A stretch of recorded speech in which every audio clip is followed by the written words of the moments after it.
So tayo ay maglilinis ng pantry natin. Alisin natin yung mga expired. Kasi nag-grocery kami kanina. So may mga nabili kami mga dilata at kailangan nating i-check yung mga expired at kailangan nang tanggalin sa cabinet. So kailangan i-check yung mga expired na dilata at kailangan nang itapon.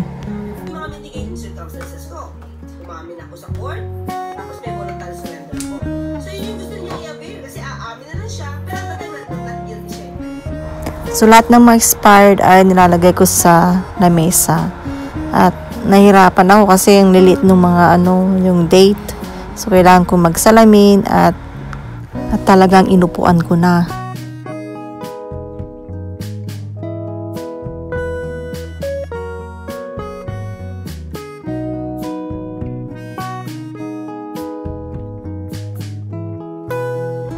Hindi rin pala madaling maglinis ng pantry kasi kailangan mong basahin lahat ng mga expiry date at matagal.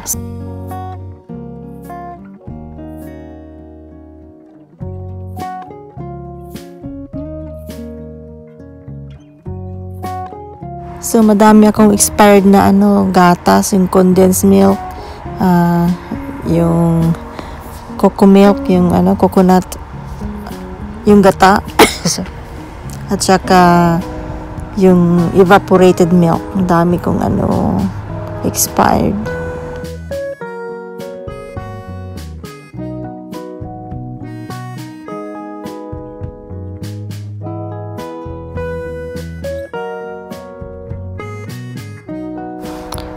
Yung mga expiry date niya last year lang naman.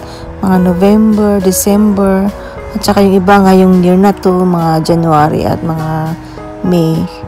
Yun. Kaya lang milk kasi kaya hindi pwedeng gamitin o kainin.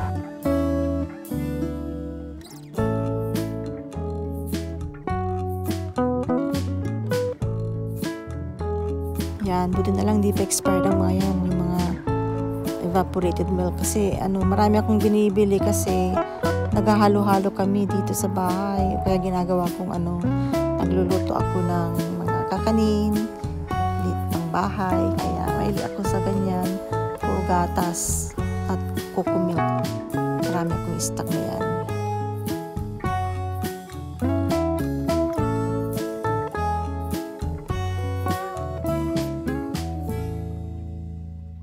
Kagaya nun, gata na naman. O yan. Mga yan, gatas. Yan, gatas. Condensed milk. Yan. Gata yata yun. Yan, pineapple. In can. Buti na lang hindi pa sila expired. Yan. Pineapple. Del Monte. Pineapple.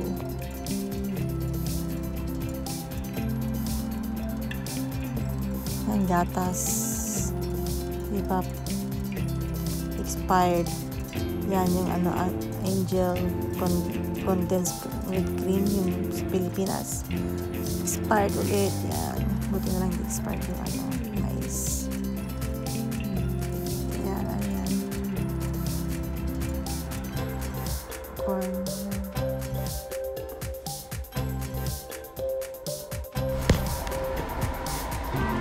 Yan, OB condensed milk expired. OB condensed milk expired. Nakalimutan ko magluto kasi ng bilo-bilo. Or yung pandesal na OB.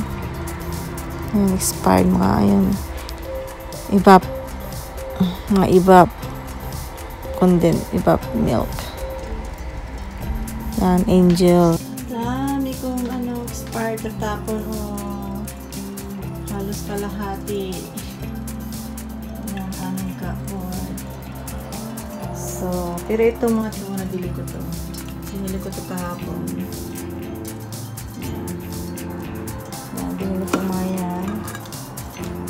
Ito ang expired. Need to throw it away. Ito kahapon ko yung ito binili mga ito. Spaghetti sauce. Ito, bago yan. Ang daming expired. Ano ba yan? So, ngayon naman ay put away natin yung mga binili natin kahapon. Yan, mga bagong bili yan. So, may mga bago tayong stock.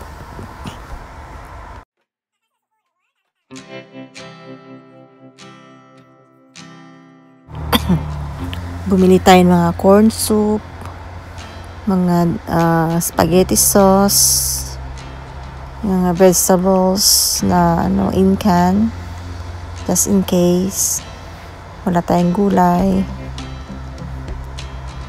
Diba dapat ituro natin kung ano yung tama na daan.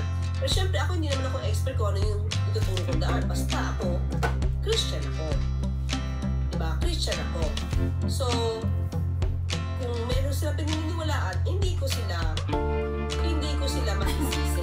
Pero, ang mali lang kasi, I will not question about the faith. I-question ko lang yung hindi nila pagsunod sa batas. Yung pag-ignore nila doon sa wildfires. Just to save the story. So, bumili tayo ng mga pasta, spaghetti pasta. May obligasyon sila. Marami din yan. Para hindi laging pumupunta sa store.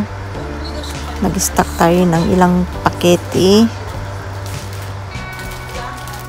On sale din kasi kaya bumili ako ng ilang.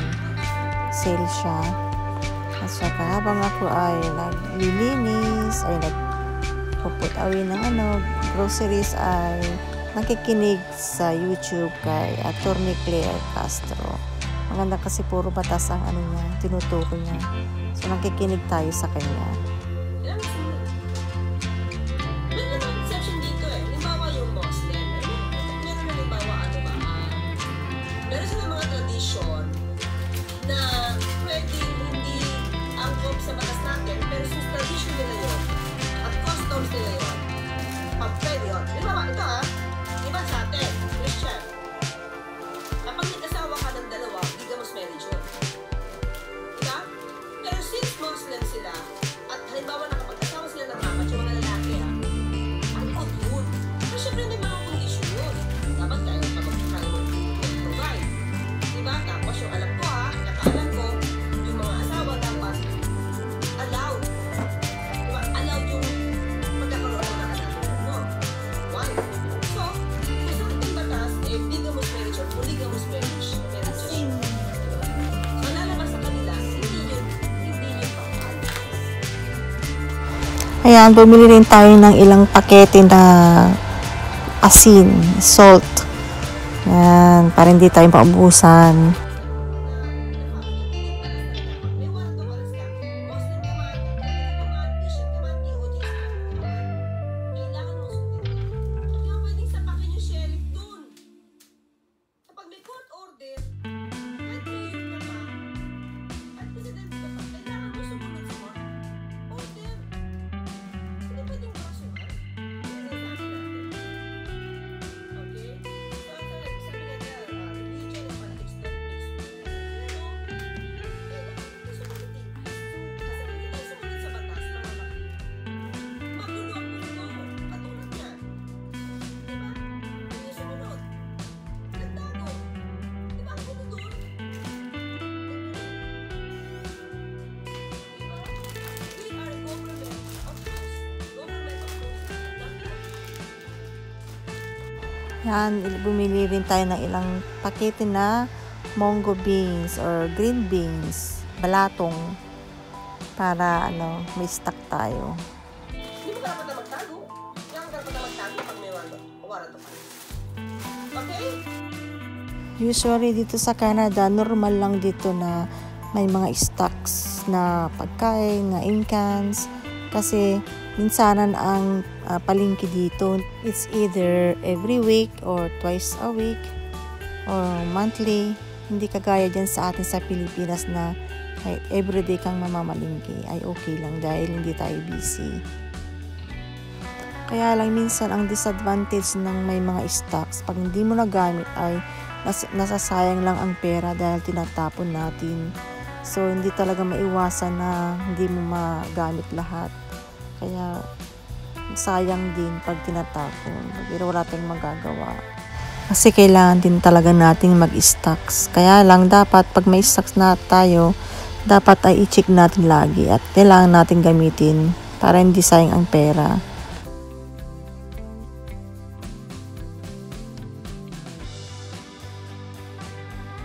So ito yung mga expired na dilata, kailangan itapon.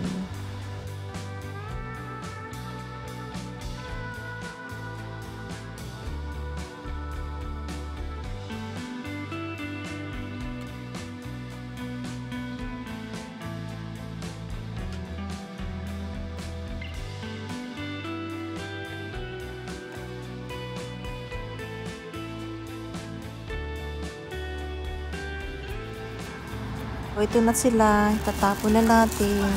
So, thanks for watching. Like, subscribe, comment below. And God bless po sa inyong lahat. Thanks.